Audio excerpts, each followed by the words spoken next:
happiness, warmth, and tranquility all in one shot. I love this, guys. Beautiful.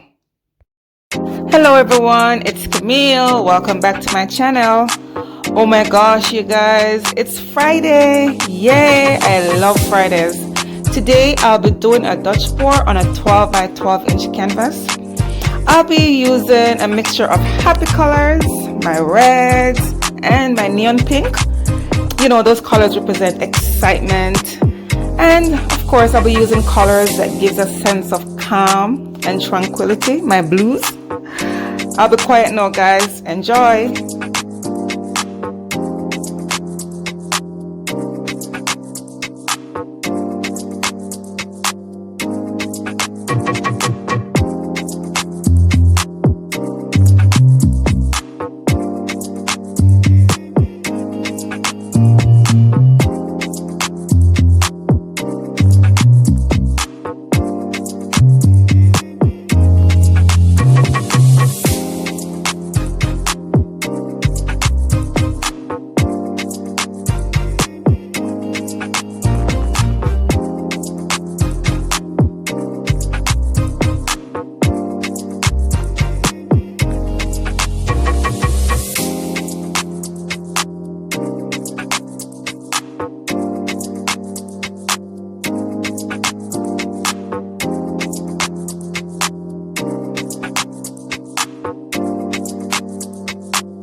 Alrighty guys, taking you in for a close-up. Wow, what do you think? This painting is just bubbling with excitement and joy. And of course, tranquility all in one shot. Yes, this painting gives me a feeling of happiness and warmth. The violet in this painting creates a harmonious balance of awareness and peace. What do you think, guys? I think it's beautiful. I hope you love it.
Here it is, guys, dried, not yet varnished, but it's beautiful. I do love this painting and I hope you do too. Please leave me a comment in the section below. Thanks for watching, guys. I really do appreciate it. I'm now at 400 plus subscribers, and I really do appreciate you guys. Thank you for keeping up with me. Please do continue to be a part of my art family. I really do appreciate you guys. See you next time. Bye.